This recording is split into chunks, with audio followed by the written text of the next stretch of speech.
করেছেন, তবুও দূর দূরান্ত থেকে যে সমস্ত শাখা আশ্রম আছে তাদের প্রতিনিধিবৃন্দ এখানে উপস্থিত।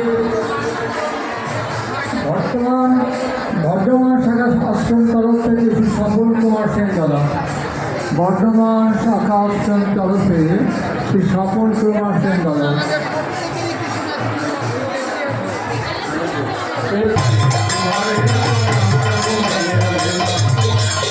হরে কৃষ্ণ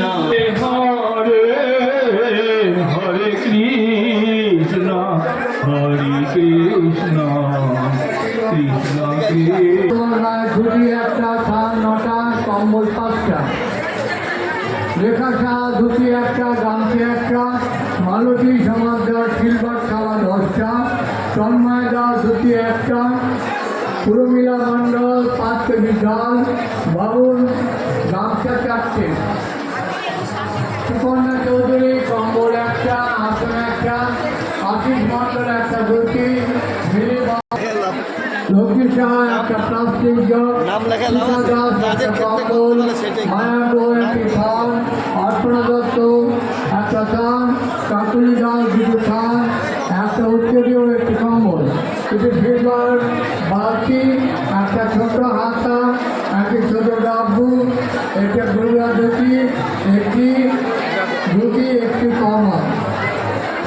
এই পর্যন্ত যা পাওয়া গেছে তারপরে অংশটুকু বলছি। বরুণ চক্রবর্তী একটা পিতলের ছোট থালা 50টা, কবির কুমার সরকার থালা, বাটি, গেলাস, ধুতি, উত্তরীয় একটি করে, সাজি দাস ধুতি একটা, ছবি দিয়ে আসন একটি, মলয় শাহ আসন একটি, নির্মলা চক্রবর্তী খান একটি, বিদর শাহ কম্বল একটি,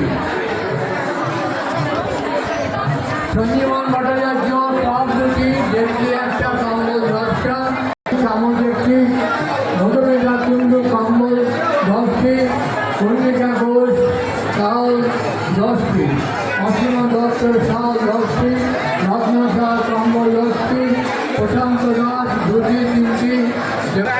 আমাদের আশ্রমে অর্ঘদানের বিল জমা দিয়েছেন।